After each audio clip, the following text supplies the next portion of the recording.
A ver, ¿a quién más veo por aquí? Conocidos. No, pues. Buenas tardes, soy Carlos Hernández, soy invitado de Beatriz Aguirre. Ah, muy bien. Mucho, Bienvenido. mucho gusto Buenas tardes. saludarlos a todos. Gracias. Luis Villela, ya te vi por ahí también. Saludos. Maitane, ¿qué tal? Hola Mayra.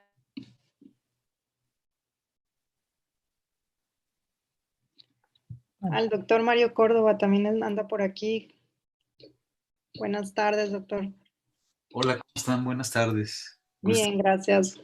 Felicidades, gusto estar con ustedes. Sí, muchas gracias.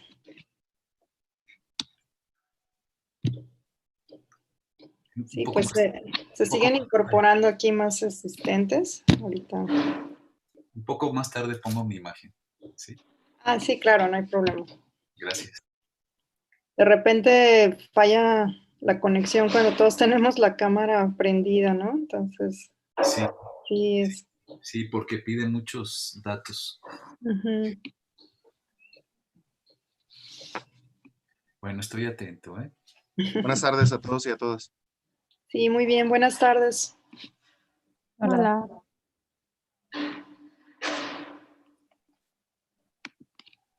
Bueno. Bueno, se siguen incorporando, pero yo creo que vamos dando inicio para respetar los tiempos. Bienvenidos, buenas tardes.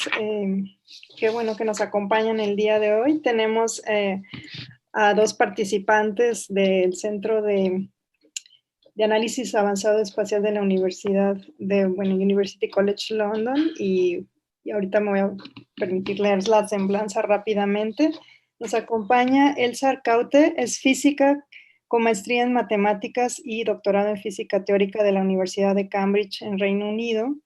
Actualmente es profesor asociado en el Centro de Análisis Avanzado Espacial de la University College London y aquí ha estado trabajando en este centro en sistemas complejos desde 2006. También nos acompaña Beatriz, Beatriz Aguirre, es economista mexicana, estudió la maestría en economía en la Universidad de Sussex en el Reino Unido. Actualmente es estudiante de doctorado en desarrollo urbano en el Instituto de Estudios de Desarrollo de la Universidad de Sussex. Su investigación se centra en entender el papel del ambiente construido en la creación de desigualdades sociales en Guadalajara, y es lo que nos va a presentar el día de hoy.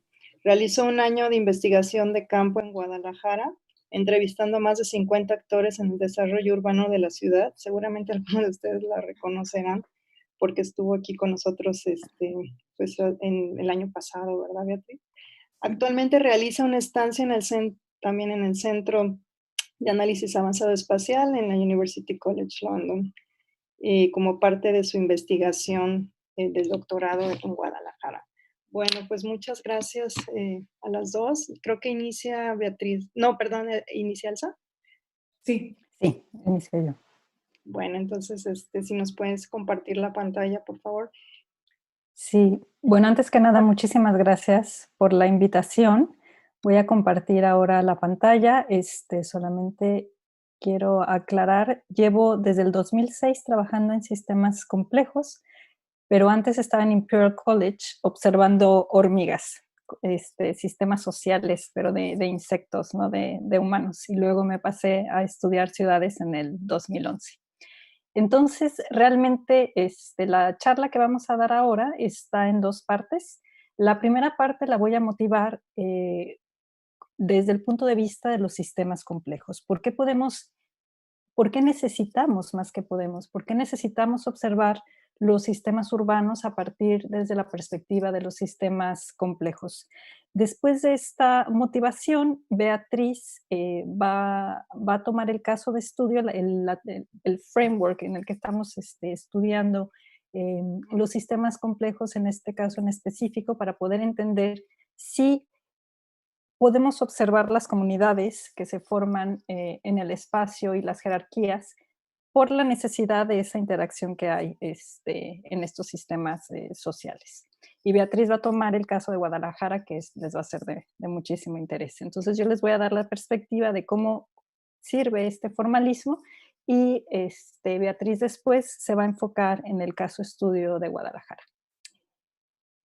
Muy bien, entonces voy a cerrar estas cosas. Bueno, ¿cómo es que podemos entender los sistemas urbanos? Tengo los acetatos, como ven, en inglés y voy a hablar en español para que sea más fácil para todos, ¿no?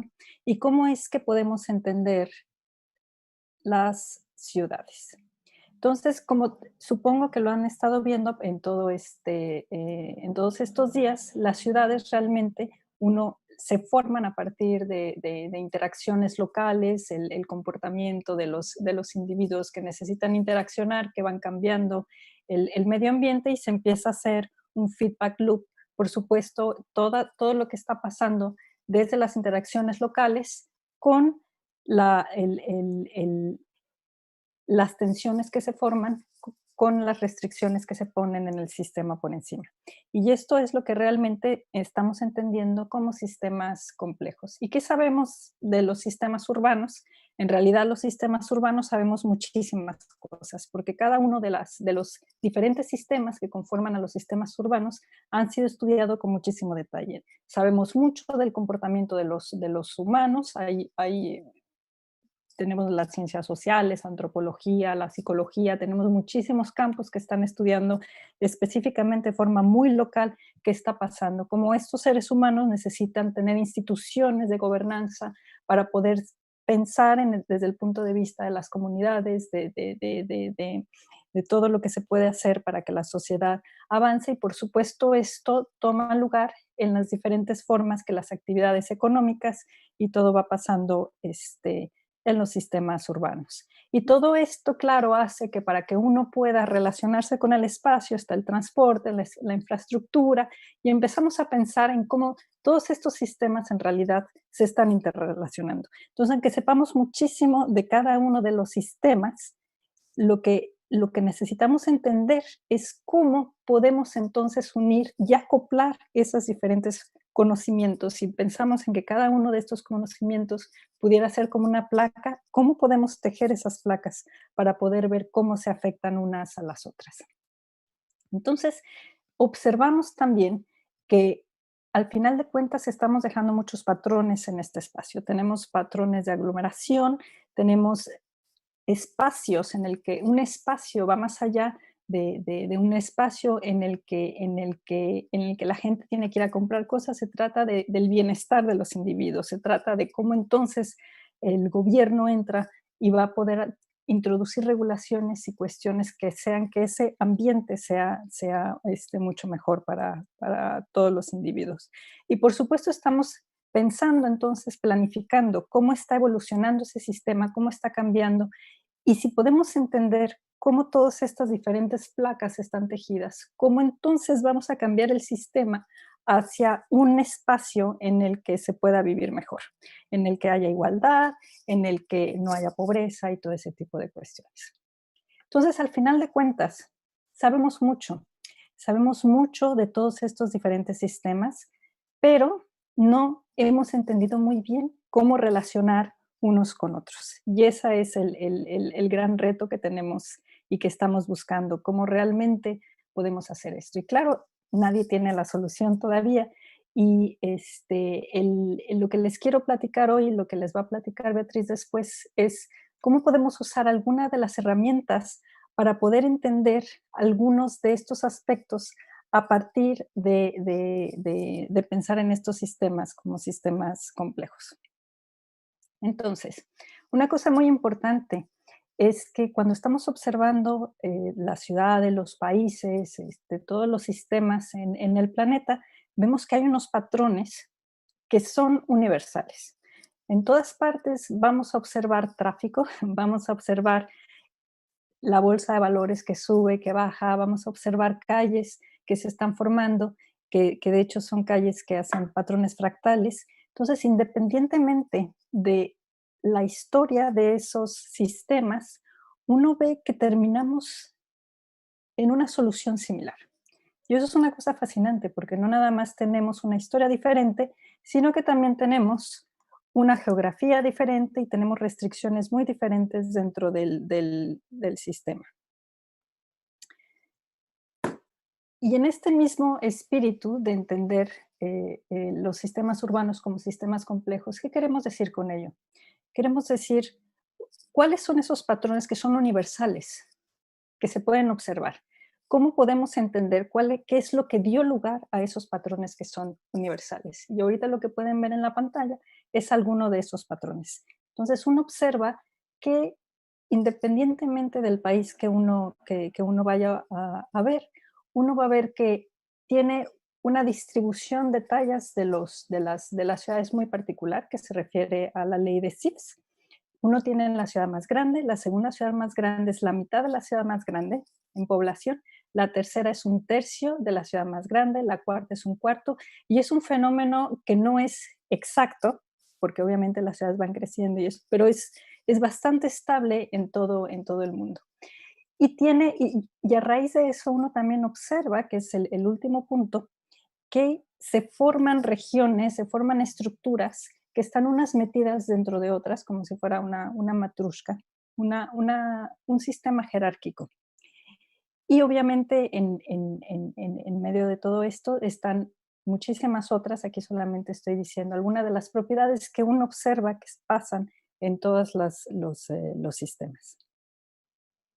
Entonces, desafortunadamente, no nada más uno observa esos patrones positivos con respecto a regularidades matemáticas, como fractales y cosas que uno las empieza a ver, pero también uno observa que hay pobreza, uno observa que hay desigualdad. Esta es una foto tomada en la India, pero claro, ustedes podrían pensar que podría ser tomada también en México. Es una foto tomada en Chiapas.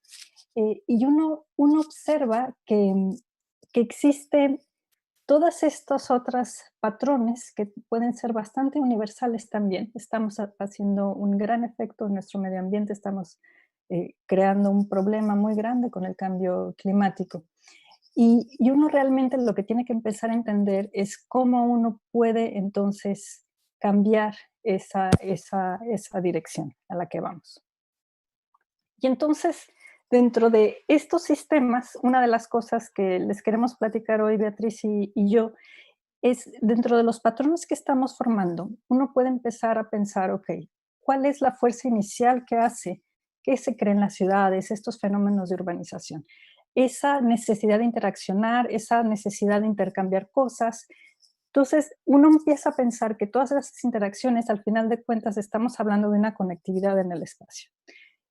Y claro, la pregunta es, ahora en el siglo XXI, ¿podemos seguir pensando en la distancia física como algo que todavía tiene algún sentido, ya que nos conectamos por medio del Internet y todo ese otro tipo de cosas? Y eso es lo que vamos a intentar averiguar hoy y un poco ver si se puede retomar o no. Y entonces, pensando en esa necesidad de interaccionar, ¿qué podemos tomar como ese proxy de urbanización? Y entonces, lo que les voy a platicar ahora es sobre tomar las carreteras, las calles, la red de calles, como el proxy inicial, esa fuerza para uno crea un camino para poder llegar de un lugar a otro para interaccionar con los individuos. Ajá. Entonces es un medio para poder crear una conectividad y poder empezar a pensar en diferentes comunidades. Entonces, claro, desde el punto de vista social e histórico, uno ve los puntos de intersecciones de esas calles, como esos puntos en los que uno tiene que tomar decisiones, a qué lugares se van a conectar estos diferentes puntos, puntos en los que uno va a encontrarse con las diferentes personas. Por supuesto, tenemos a la fabulosa Jane Jacobs, que habla muchísimo de esa necesidad de diversidad y de interaccionar en el espacio público, y creamos estos puntos de intersecciones que son realmente los puntos principales para poner también nuestros monumentos. Y a partir de la idea de pensar en una conectividad entre las personas, uno de los procesos que podemos tomar para poder intentar entender cómo esa conectividad espacial está dando a luz algunos patrones o no, podemos poner un proceso que es el proceso de la percolación. Como por ejemplo, si uno piensa en un bosque que se está incendiando, cómo ese fuego se va a pasar de un árbol al otro dependiendo de qué tan cerca esté el árbol uno del otro y la intensidad de ese fuego, ¿no? Como un mensaje dentro de la comunidad se va a poder pasar de un lugar al otro. Entonces podemos pensar en esos puntos de intersecciones como si fueran nuestros árboles en el cual queremos pasar un mensaje. Y uno lo puede ver de dos maneras. Imaginemos que si un árbol está muy lejos, el fuego no va a pasar y entonces podemos quitar esa calle si está muy lejos una de la otra. Si esta está muy lejos de este otro, la vamos quitando. O también podemos pensarlo de la otra manera. Si estos puntos negros dentro del círculo gris están cerca, entonces vamos a dejar esas calles que existan. Ajá. Y haciendo ese proceso, terminamos con patrones como estos. Entonces aquí lo que tienen es el mapa del Reino Unido a su derecha. En ese mapa estamos viendo cómo se van conectando las calles de acuerdo a la intensidad de la interacción. Esa intensidad está dada por la distancia. Los colores que están observando son, nada más estamos pintando los 15, o no son 15, son 10, cúmulos más grandes. Entonces se van formando cúmulos con respecto a cómo vamos dejando la intensidad de esa interacción, en este caso la distancia. Entonces, claro, lo que se observa primero para los que conocen un poco el Reino Unido, se observan que primero se van formando las ciudades a partir de esto. Entonces, esto es Londres. Londres es rojo porque es el más grande, aunque luego cambia de color. Aquí está Birmingham, Manchester y Liverpool. Y uno está viendo cómo la densidad de calles, en los lugares que hay más densidad de calles es donde primero se van a formar los cúmulos. Y lo rico de este tipo de metodología es que la sabemos usar, sabemos cómo usar la teoría de la percolación para poder entender este tipo de procesos. Y lo interesante es que cuando uno normalmente estudia los procesos dentro de la teoría de la percolación, uno lo que está viendo es cómo a partir de a ver, un momento, por favor. Ten, amor. No, no es eso. Bueno, un momento, por favor. Entonces, disculpen ustedes, estamos aquí en casa y es complicado tener este tipo de estos. Ok. A ver, vamos a intentar regresar a la charla. Entonces, lo que tenemos es una multiplicidad de transiciones cuando pasa este tipo de cuestiones. Ahora bien, yo lo que les comentaba es que esta multiplicidad de transiciones se puede entender viendo cómo el clúster más grande va evolucionando en el espacio.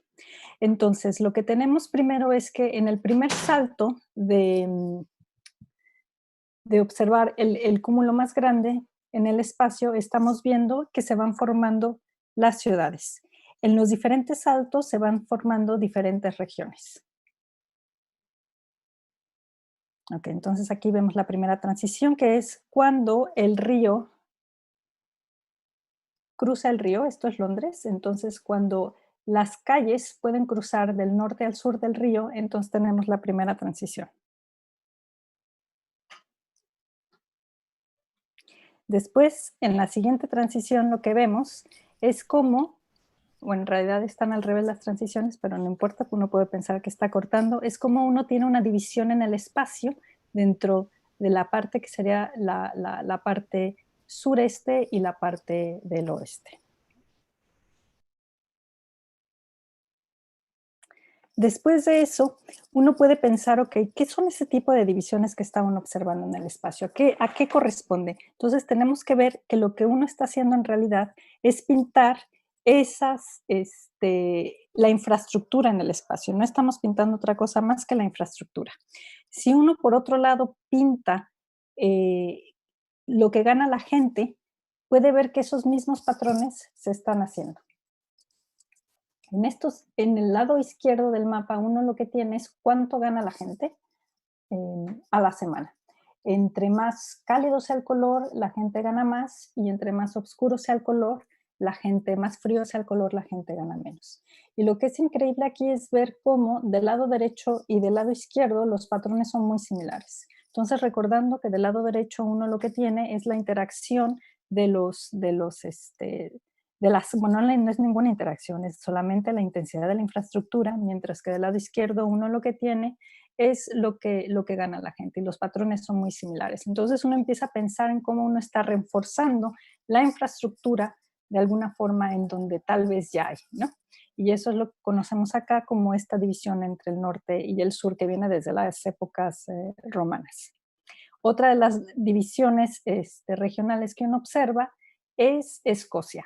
Entonces aquí uno ve cómo del lado derecho uno no tiene montañas ni tiene una serie de barrera geográfica natural para que exista este tipo de división. Sin embargo, uno observa que tiene Escocia completamente separado del resto de Inglaterra y de Gales. De alguna forma, esa marca histórica sigue ahí con respecto a la intensidad de la infraestructura como se ha ido desarrollando.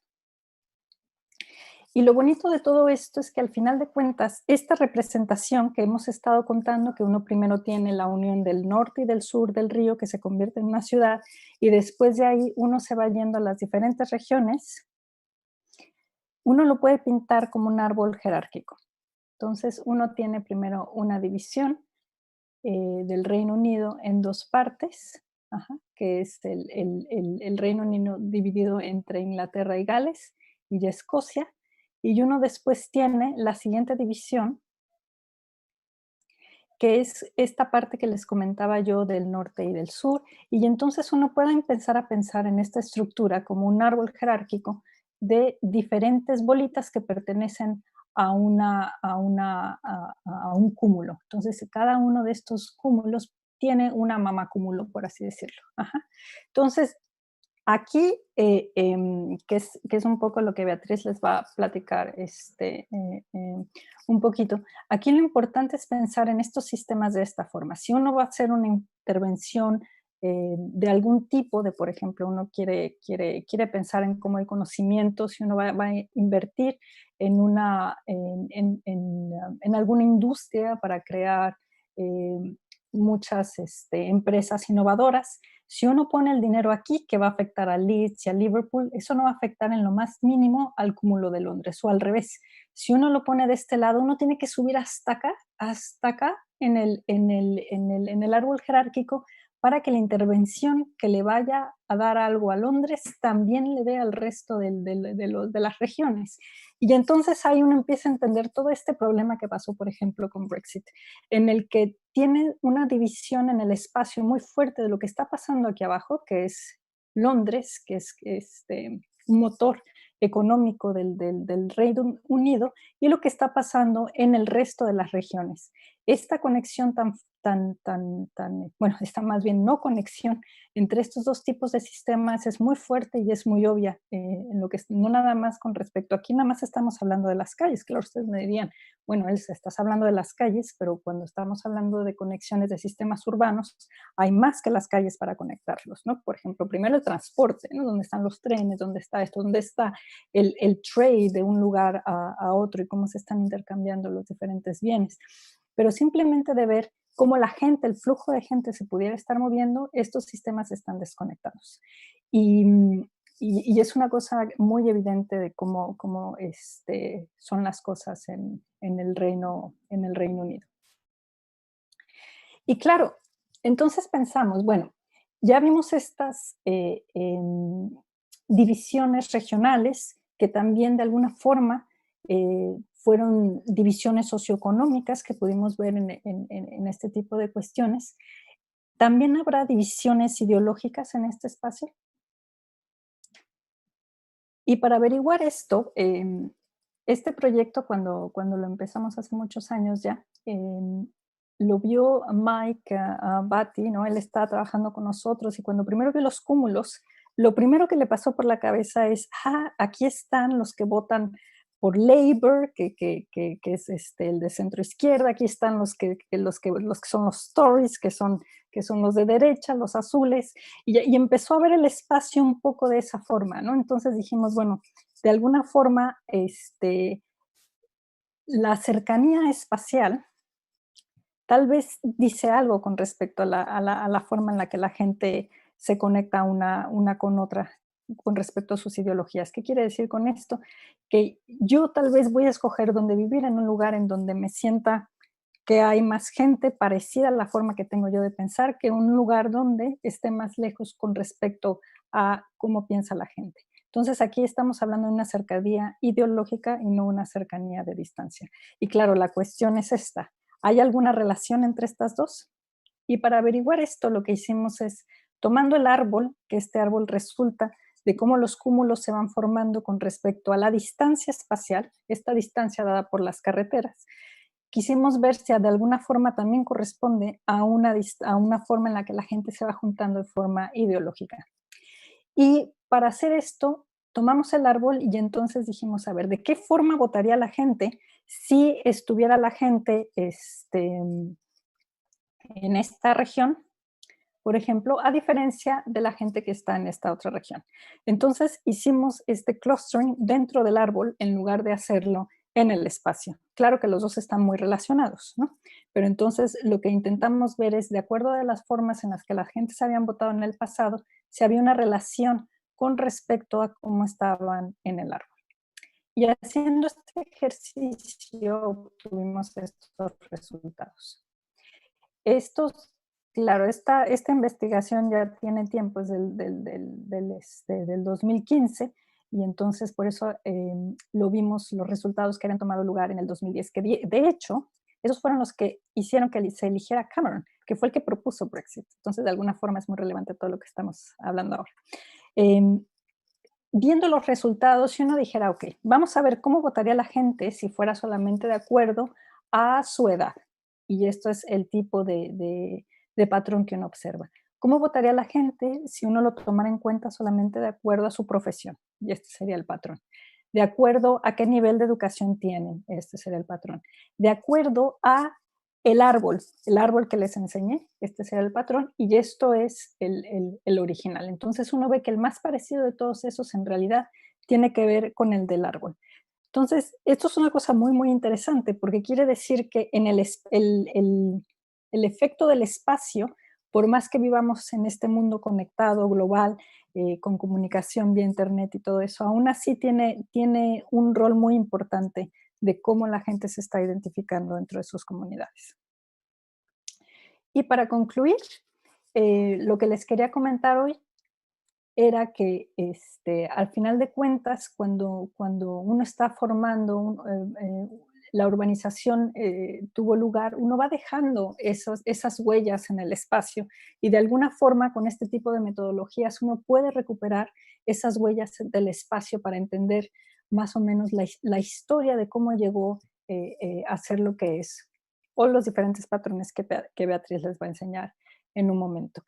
Y ese tipo de patrones que se forman tienen una organización jerárquica en el espacio, cosa que de alguna forma lo entendemos bien, que podemos ver incluso desde las delimitaciones administrativas que tienen esta organización jerárquica. Y las redes de carreteras son un excelente proxy de urbanización para poder entender cómo la urbanización tuvo lugar. Entonces, de alguna forma hay una memoria de lo que pasó en ese espacio. Hay una dependencia histórica de cómo las cosas se fueron construyendo. Y por supuesto, cuando uno está pensando en este tipo de patrones, la cuestión importante es entender que uno no nada más tiene unas comunidades específicas que están formadas en el espacio, como lo pudimos ver con las ciudades, sino dependiendo de la escala que uno quiera observar el sistema, es cómo esas comunidades van a pertenecer a una comunidad más grande, y eso es muy importante si uno está pensando en hacer cualquier tipo de intervención. Y para finalizar, les quiero dar las gracias y contarles que esta investigación siempre es multidisciplinaria, Seret Erez Hatna, que es un geógrafo, estaba en casa cuando hizo su investigación. Aquí está Michael Batty, que es un urbanista, y Carlos Molinero, arquitecto. Gracias. Muchas gracias, Elsa. Y perdonen bueno, pues, ustedes. no, sabemos de estas, sí, claro, cuando las mamás que trabajamos de casa nos pasa, así que espero que tampoco me ocurra ahorita. Bueno, si les parece, dejamos las preguntas y comentarios al final para escuchar a Beatriz y luego ya abrimos una sesión para comentar esto. Gracias. Mira, gracias, Elsa.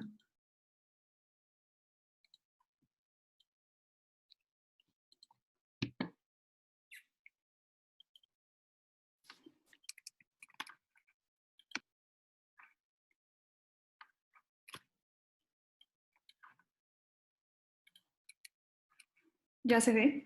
¿Verdad?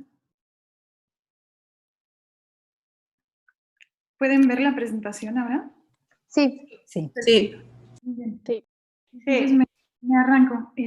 Mi nombre es Beatriz. Muchas gracias por habernos invitado y es un privilegio que gente de Guadalajara pueda escuchar los resultados de esta investigación. Les cuento un poco lo que motiva esta investigación. Yo soy de la Ciudad de México, estudié economía, como les comentaba Mayra, y lo que me motivó a estudiar este doctorado también fue que yo crecí en una ciudad donde se veían contrastes en niveles socioeconómicos de un momento a otro, ¿no? Entonces yo me acuerdo de poder estar en el circuito interior, camino a ver a mi abuela en un domingo cuando tenía 16 años y de un momento a otro estar en una zona muy rica y pasar a una pobre y de la pobre pasar a una rica, ¿no?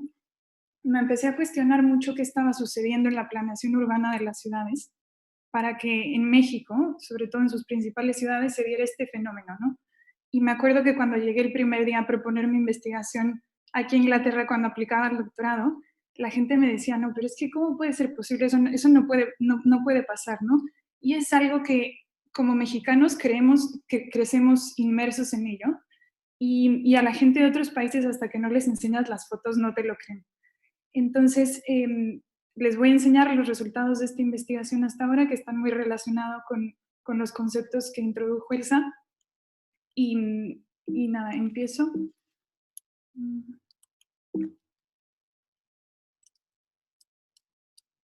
Perdón que no estoy pudiendo darla. Ya. Bueno, entonces primero para empezar voy a introducir mi concepto principal, que es la segregación socioespacial, ¿no?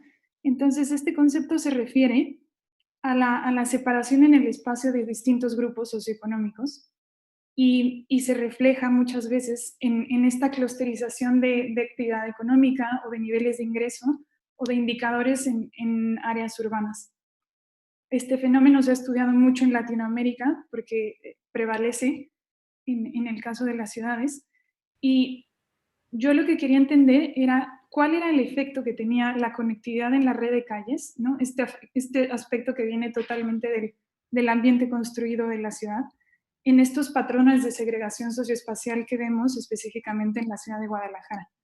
Entonces, para empezar, quiero definir cuál es el papel de las calles en una ciudad. Pues claro que son el principal componente de la forma urbana, facilitan la interacción y además pueden determinar qué tan conectada o tan desconectada esté en un área en sí misma y también con otras áreas que le rodean, ¿no? En una ciudad. Y de acuerdo a la literatura, se llama en inglés neighborhood effects, se ha estudiado mucho y se dice que los niveles de conectividad en las calles pueden determinar oportunidades laborales, interacciones sociales, el acceso a trabajos y a la larga el éxito que va a tener una persona o el nivel de ingreso que va a tener una persona. Entonces, de acuerdo a esta literatura, el nivel de riqueza de una persona no se va a determinar a lo mejor por la escuela a la que fue solamente o por el nivel de ingreso de sus padres, sino también por el barrio en el que creció, ¿no? Entonces es por eso que entender cómo se distribuye la riqueza en el espacio es muy, muy importante. Y bueno, y la hipótesis de esta investigación es que la estructura de las calles y la conectividad que se deriva de ellas nos puede explicar mucho sobre la segregación socioespacial en el caso de Guadalajara en específico. Entonces, en esta presentación yo voy a responder las siguientes 3 preguntas, ¿no? ¿Qué sabemos sobre el desarrollo histórico de Guadalajara y qué papel tuvo en los patrones de segregación socioespacial y económicos que vemos hoy en día? ¿Y qué sucede cuando aplicamos este análisis de percolación que explicó Elsa en la red de calles de Guadalajara? Y además, ¿qué dinámicas urbanas que existen hoy en día en la ciudad pueden estar exacerbando esos patrones de segregación socioespacial, ¿no? Entonces, para responder esta pregunta, el año pasado estuve haciendo trabajo de campo en la ciudad de Guadalajara, entrevisté a más de 50 actores clave, yo diría, del desarrollo urbano de la ciudad, del sector académico, público y privado, personas que han estado, que se dedicaron a hacer las leyes de desarrollo urbano a lo mejor en los años 70, académicos que saben identificar dónde están los asentamientos irregulares de la ciudad, ¿no? O sea, en un segundo. Gente joven, ¿no? Que ha subido a lo mejor de estar en el sector privado al sector público por su nivel de competencia y por sus ganas de ayudar. Y esto de alguien que yo creo que también el privilegio de estudiar Guadalajara es que viniendo de la Ciudad de México yo no tenía, como dicen en inglés, ningún bias, ¿no? Yo no había crecido ahí, yo no sabía mucho de la ciudad y podía empezar de cero a entenderla. Entonces, vamos a la primera pregunta. Los que son de Guadalajara que me están escuchando, pues saben que hay una diferenciación clarísima y cuando te dicen dónde vives, de la calzada para allá o de la calzada para acá, ¿no? Entonces, esta diferencia se puede identificar incluso en el siglo XVI, ¿no? Entonces, aquí está un mapa de Guadalajara y esa división que creó el río San Juan de Dios y que influenció muchísimo dónde se asentaron los españoles. Los españoles se asentaron en el centro, donde se ve ese clúster de números. Y además los españoles dejaron de lado dónde estaban las comunidades indígenas, ¿no? Entonces, aún hoy en día la ciudad creció tanto que estas comunidades indígenas quedaron inmersas en la expansión urbana, pero que en el siglo XVI se veía muy claro dónde estaban Mexicalcingo, Analco y Mezquitán, ¿no? En el caso de Mexicalcingo y Analco había una barrera física que era el río que los separaba y que diferenciaba obviamente las clases, ¿no? Entonces los indígenas que daban servicio a los españoles no solamente estaban distanciados, pero también había una barrera geográfica muy clara, ¿no? Que obviamente empezó a influenciar dónde se asentaron las comunidades, incluso hoy en día, ¿no? Entonces, esto es en 1732, empezó a crecer ese asentamiento de españoles, los pueblos indígenas crecieron, pero en menor medida, y todos los edificios importantes, los centros religiosos, toda la actividad económica estaba concentrada en lo que se conoce como la cuadrícula, ¿no? En ese centro de Guadalajara. Esto es en el 1800, la área en gris es cómo se expandía la ciudad, y por primera vez hasta este entonces hay gente asentada de un lado del río y del otro, pero además ya no hay ningún espacio, ¿no? Ya está un poco parejo el asentamiento, pero los indígenas siguen estando donde debían de estar, ¿no? Y obviamente el capital atraía al capital y los ricos se asentaban donde estaban los ricos. Y esto es el Guadalajara de 1896. Entonces, si ustedes conocen la ciudad, pues vean el área que cubría, ¿no? A comparación de 100 años después, lo que cubre. Entonces, la expansión urbana de Guadalajara vino a partir del 1900, y es en el 1900 donde empiezan a aparecer las primeras colonias tradicionales, ¿no? Entonces, hasta antes del 1940 empiezan a emerger estas colonias que siguen ahí y que obviamente se empezaron a copiar ideas del modernismo urbano en Estados Unidos, y entonces eran colonias puramente residenciales y la gente que vivía ahí podía tener un coche e ir al centro de Guadalajara a trabajar. En 1940, pues aquí podemos contar alrededor de unas 16 colonias, pero pongo esta lista de colonias para que vean cómo aumenta la lista conforme pasa el tiempo, ¿no? Entonces esto es la década de los 40, Esta es la mancha urbana en 1950, una foto aérea. Y vean la cantidad de colonias que emergen en los años 50, que muchas de, bueno, todas siguen ahí. Este es el área urbana en 1960, se expande y pueden ver la división que crea en la ciudad, donde la localización del río San Juan de Dios, ¿no? Se ve muy claro en diagonal que parte la ciudad en este y oeste. Y vean la cantidad de colonias que emergen en la década de los 60. Y en la década de los 70 es la primera vez que se empiezan a emerger asentamientos irregulares, ¿no? Entonces, obviamente, toda esta creación de colonias era para satisfacer una demanda de vivienda en los años 60. ¿Por qué? Porque empezó a crecer muchísimo la economía de la ciudad en esa década, y muchas ciudades pequeñas o medianas que estaban alrededor de Guadalajara, toda la gente se empezó a ir de esas colonias para poder llegar a Guadalajara, porque era ya para ese entonces la segunda ciudad más grande de México, ¿no? Aquí está la mancha urbana en ese entonces y las principales vialidades que todavía comunican a Guadalajara hoy en día, ¿no? Ya estaba el anillo periférico y la mancha urbana cubría el área que está en gris oscuro. ¿Y qué sucede? Que, bueno, la doctora Edith Jiménez de la Universidad de Guadalajara hizo esta tipología de urbanizaciones populares. Urbanización popular se quería describir a aquellos asentamientos para clases obreras o gente de escasos recursos, ¿no? Entonces, en la amalgama de barrios que existe y de colonias que existen en Guadalajara, aquellos de low income, como decimos en inglés, o de escasos recursos, pueden entrar en estas 6 categorías. Muchas de estas categorías emergieron como barrios o colonias de origen irregular, y muchas de ellas fueron regulares desde su origen, ¿no? Entonces, por ejemplo, están los pueblos, los barrios, luego están los asentamientos irregulares que, como mencioné, surgieron en los años 70, y las unidades habitacionales de vivienda social en los años 90, ¿no? Entonces, estas imágenes, lo que quiero mostrar son algunos indicadores socioeconómicos que un poco reflejan lo que Elsa mostraba en ese mapa de Inglaterra, donde hizo un mapa de niveles de ingreso, ¿no? Entonces, aquí lo que usé fueron datos del INEGI, y usando las AGEVs de Guadalajara, mapeé algunos indicadores para mostrarles los principales 3 patrones de segregación socioespacial que se presentan en Guadalajara. Entonces, el primero es que la zona este está densamente poblada, como pueden ver, y que se puede ver muy claramente esta división entre este y oeste causada por el río, ¿no? Entonces, por ejemplo, entre más oscuro es el color, es peor es el indicador socioeconómico que está graficado.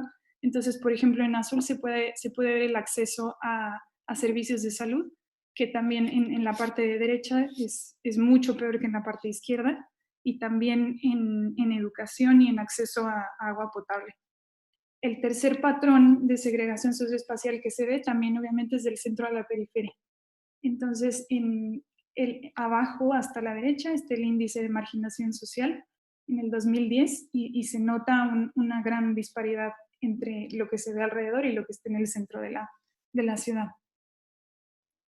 Entonces, ahora vamos a enseñar los resultados del análisis de percolación en la red de calles de Guadalajara. Esta investigación la hice en casa en UCL este año con Elsa, y lo primero que hice fue extraer toda la red de calles del área metropolitana de Guadalajara, ¿no? Entonces, este es un mapa, y después de hacer ciertas limpiezas, el mapa está listo para que se corra la percolación. Antes de enseñarles los resultados de la percolación, les voy a enseñar este gráfico. Entonces, a lo largo del proceso de percolación, es muy importante monitorear cómo crece ese clúster, que es el más grande dentro de todas esas distancias, ¿no? Entonces, en el eje de las Y se puede ver las distancias en metros, que asemejan el análisis que hizo Elsa donde se veían distintas distancias en el sistema. Y en el eje de la Y se puede ver cómo va creciendo ese clúster rojo, ¿no? Porque el rojo siempre va a ser el clúster de mayor tamaño. Y el análisis es significativo cuando ocurre un cambio de fase. Entonces, ocurre un cambio de fase, como pueden ver, en este salto enorme que está circulado, y estas transiciones van a ser las más relevantes, ¿no? Entonces, para el caso de la red de calles de Guadalajara, las niveles de salida más importantes ocurren, como pueden ver en el gráfico, de la distancia 80 a la distancia 150. Entonces, ahí voy a enfocar mi análisis de percolación. Entonces, en este mapa podemos ver, le pongo play, voy a correr la percolación para el área metropolitana de Guadalajara y pongan atención en cómo crece la distancia arriba, ¿no? En esas letras en blanco, ahí se puede monitorear cómo crece. El clúster rojo es el más grande.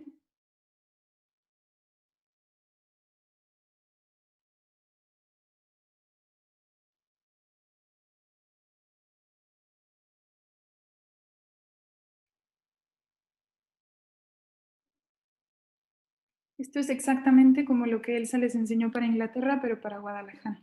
Entonces, a una distancia de casi 600, el clúster rojo ya cubre toda la ciudad. Pero si pudieron observar, el clúster empieza a crecer muchísimo del lado este de la ciudad, ¿no? Donde está esta alta densidad y donde se concentran colonias populares de la ciudad.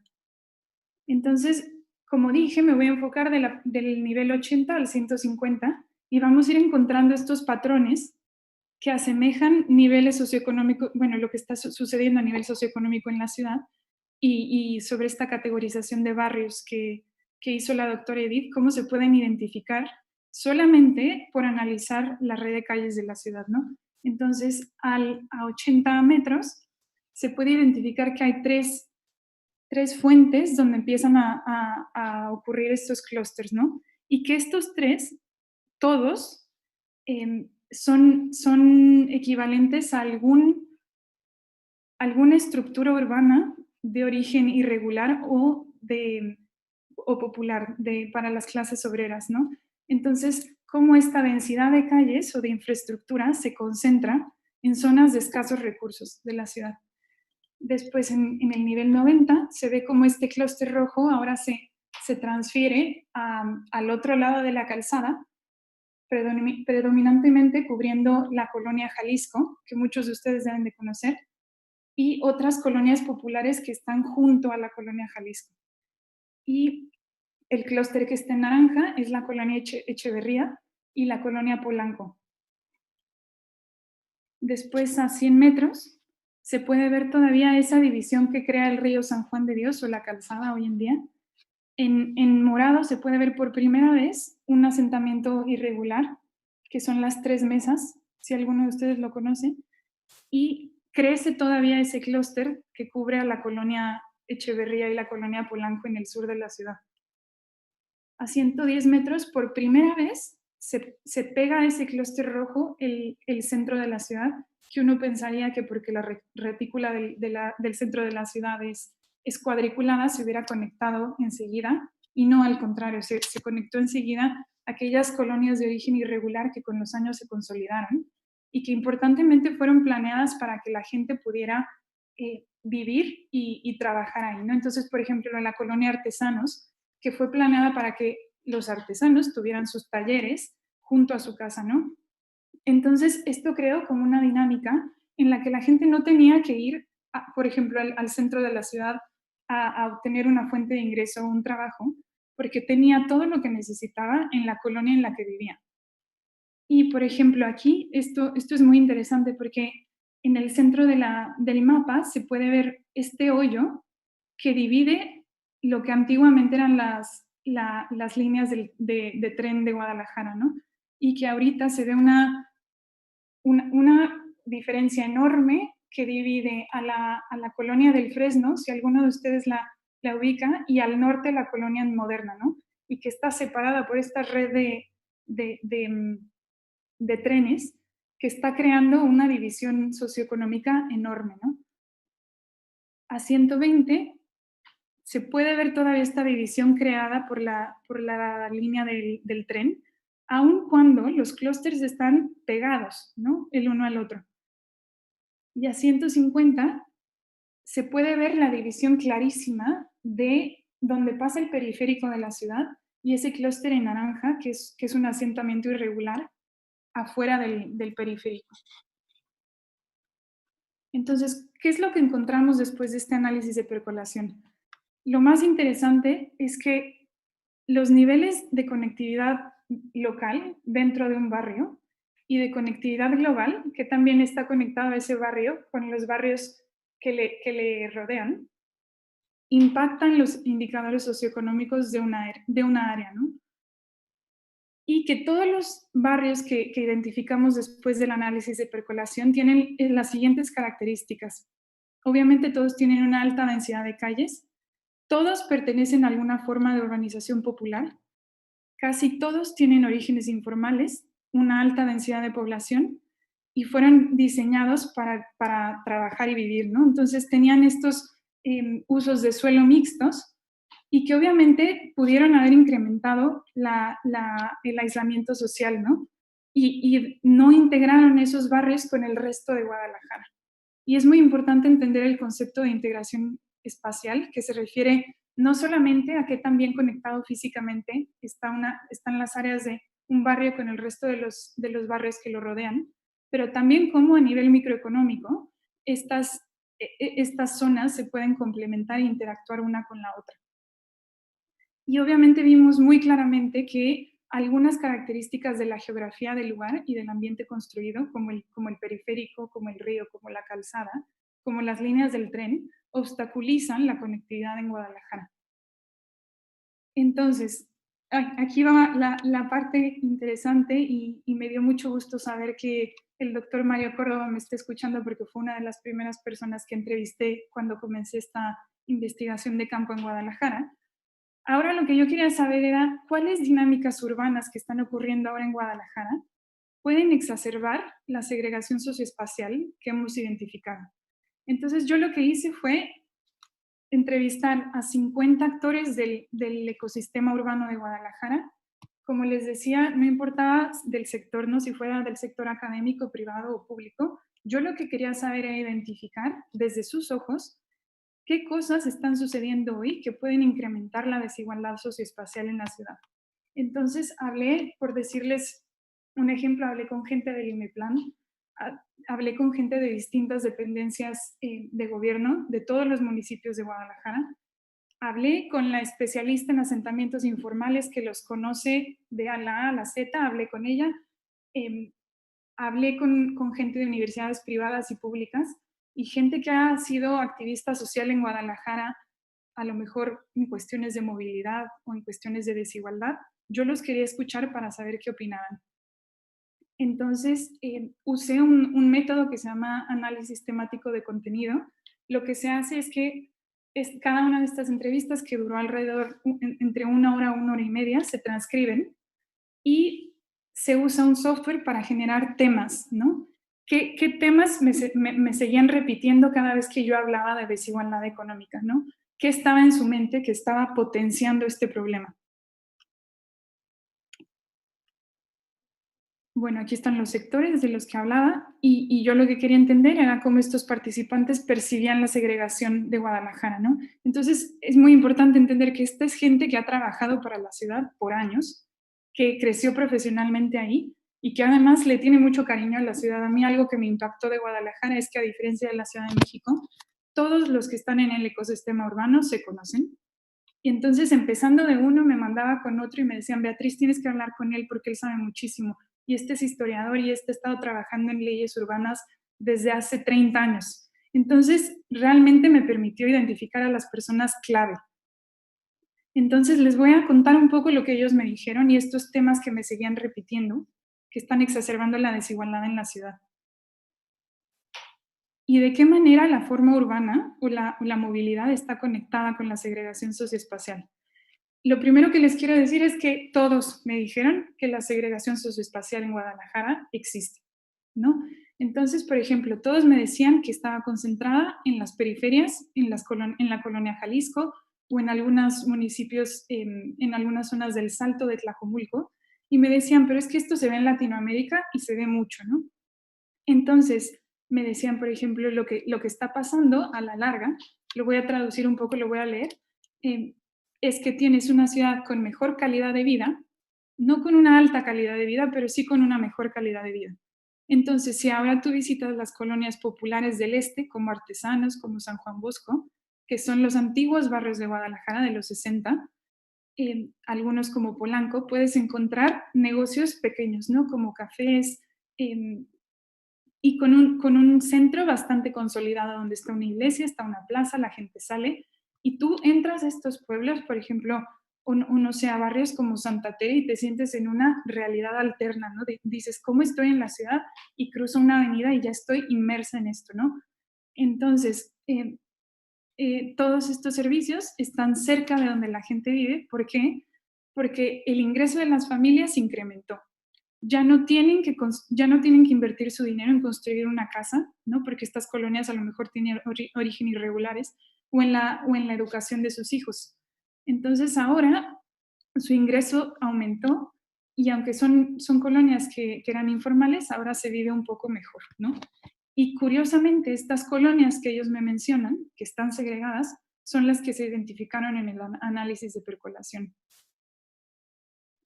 ¿Qué otra cosa ¿de qué otra cosa me hablaron? Me hablaron mucho de la gobernanza urbana, ¿no? Entonces, de cómo en Guadalajara no existe este papel como lo tenemos en la Ciudad de México, a lo mejor, de un mayor, ¿no? De un jefe de gobierno, y que la forma en la que se distribuyen los impuestos y la inversión en cada municipio es muy distinto, porque Tonalá no es igual de rico que Zapopan, ¿no? Entonces, cada municipio es autónomo, y eso incide todavía más en cómo se distribuye la riqueza. ¿De qué otra cosa me hablaron? Me hablaron mucho de las centralidades económicas, ¿no? De cómo hay una falta de centralidades económicas a nivel espacial en Guadalajara. Me hablaron mucho de la vivienda social en Tlajomulco, y me hablaban mucho de esta gente que tiene que pasar 4 horas, ¿no? Haciendo un traslado de su casa a su trabajo, y que además a nivel humano están totalmente degradados, ¿no? Y visitando esta vivienda social en la periferia y en Tlajomulco, es impresionante también cómo la familia, el círculo familiar se está rompiendo, porque la madre tiene que quedarse a cuidar a los hijos. Hay muy pocos esquemas de empleo flexible, porque además hay muy pocas fuentes de empleo en esas zonas, ¿no? Porque este social housing fue creado solo con viviendas, con un uso de suelo residencial. Entonces el padre tiene que ir al centro de Guadalajara o a Zapopan, y se la viven trabajando sin estar con la familia, ¿no? Otro muy importante fue la especulación en el mercado de bienes raíces de Guadalajara. Entonces me hablaban mucho de los desarrolladores, ¿no? Y de cómo esta idea de querer redensificar el centro de Guadalajara, porque como muchos saben, tienen un problema enorme donde están perdiendo población cada año, ¿no? Pero al mismo tiempo está la especulación en el mercado financiero, que es imposible poder pagar a lo que están vendiendo estos apartamentos nuevos, ¿no? Entonces muchos me decían, Beatriz, es que aquí no hay oferta de vivienda para gente de escasos recursos, ¿no? Y esto es gravísimo, porque tienen un pronóstico de que en los próximos 30 años la población de Guadalajara va a aumentar en 1 millón de habitantes, ¿no? Entonces, el análisis espacial para Guadalajara es ahora más importante que nunca, porque se tiene que entender dónde esta gente va a encontrar dónde vivir. Entonces, si se hace una buena estrategia, va a disminuir este patrón de segregación social, pero si no, van a aumentar estas disparidades, ¿no? Otro académico y activista social me decía, es que lo que más miedo nos da es que lo que pasó en Tlajomulco del 2000 al 2004 ahora pasa en Zapopan, ¿no? Y se va a duplicar este problema, donde tienen vivienda deshabitada que estaba pensada para ser vivienda social, y que ahora no saben cómo llenar ni a quién rematarle a qué precio, ¿no? Porque además se han vuelto unos focos de inseguridad. Y sobre el crecimiento urbano, me decían que fue impresionante, claro, cómo se expandió la población en los años 60.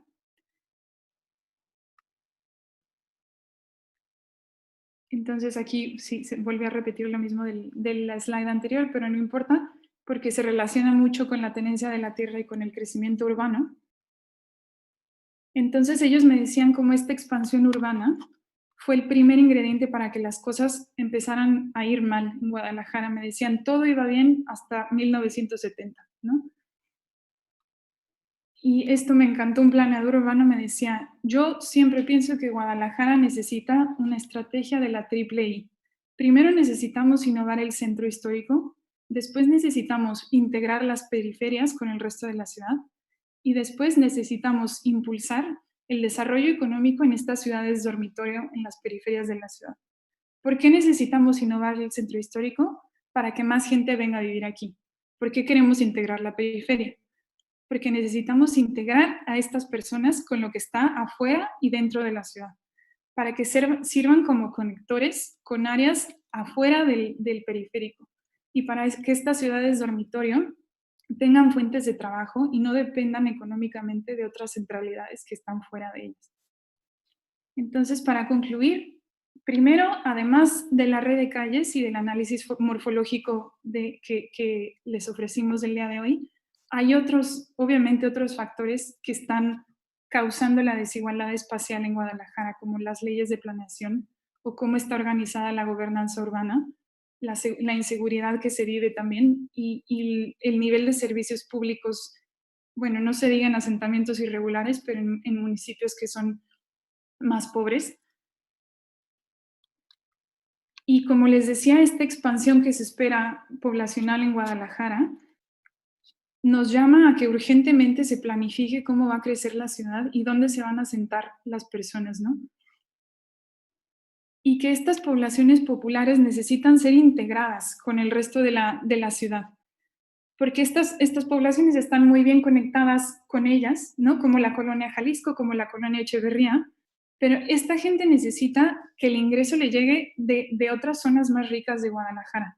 Entonces, aquí el planear la infraestructura va a tener un efecto enorme en cómo se distribuye la riqueza en la ciudad y en mejorar las condiciones de vida de áreas que están totalmente aisladas. Muchas gracias.